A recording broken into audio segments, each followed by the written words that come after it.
in the Okay. state of Delaware, and we received notice.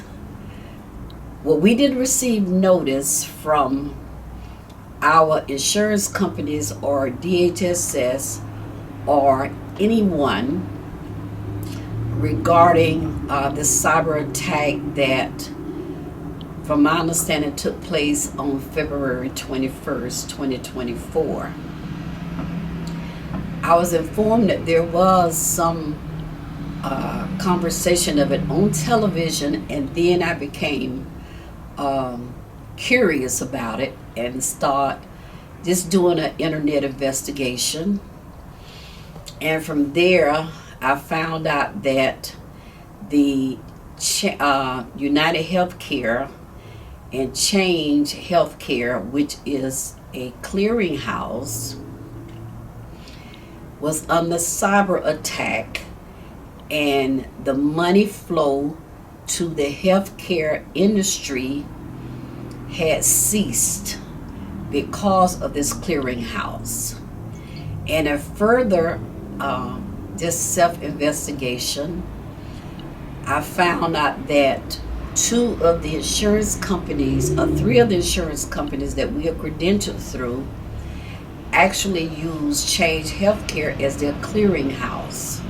So that halted their ability to process claims for the providers who are providing home care to the homebound individuals here in the state of Delaware, and as a matter of fact throughout the United States.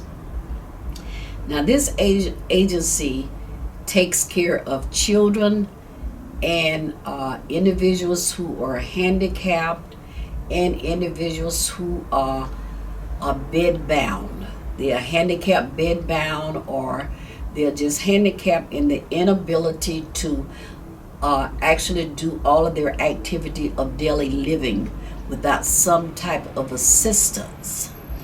So this agency, as well as other home care agencies, send individuals out to these homes to assist and take care of these clients. Some of them are without family. They are living alone, and the home care agencies are the only ones that they are actually in contact with on a daily basis, and they rely on these home care agencies to be there to help them sustain some type of quality of living.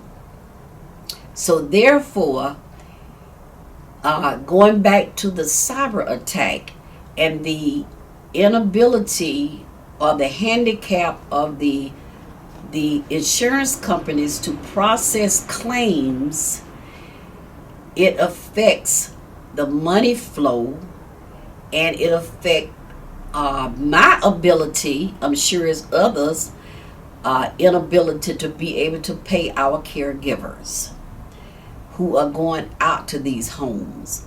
So if the caregivers are not getting paid, then that will lead us to who's going to work who's going to work free. Even if you have this passion and compassion, you also have your life that you have to be able to financially sustain.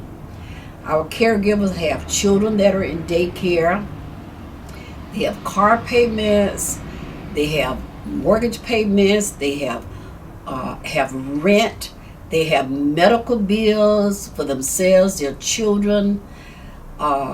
They need to provide travel for their children, and they need to be paid.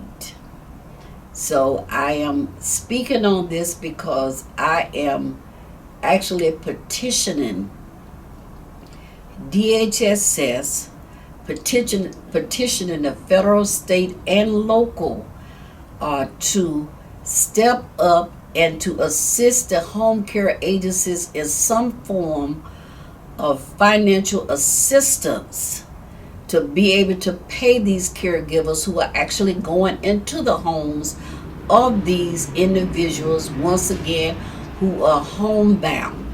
They're in their neighborhoods, they don't have families, They're relying on the providers to be there for them, and we are not only some of them are in a handicapped situation, but we are financially handicapped. It is a hardship to provide free services to these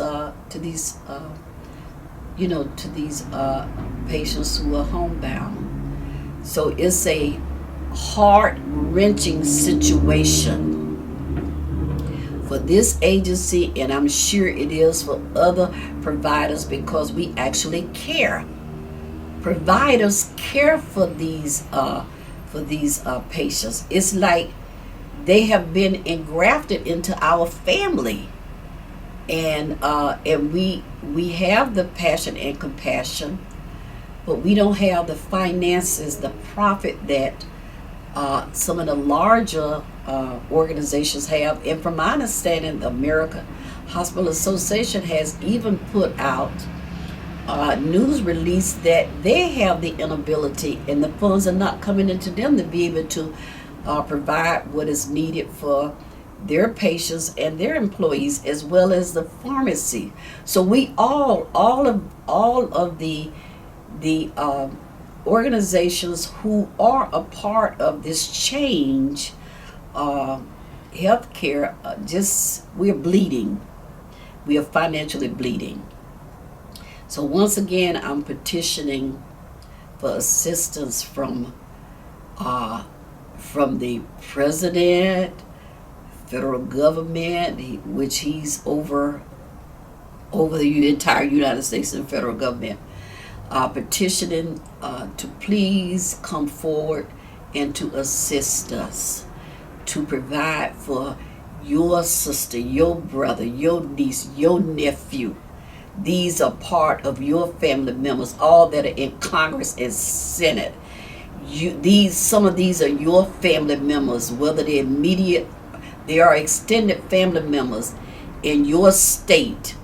So please help us to provide services to them during this crisis.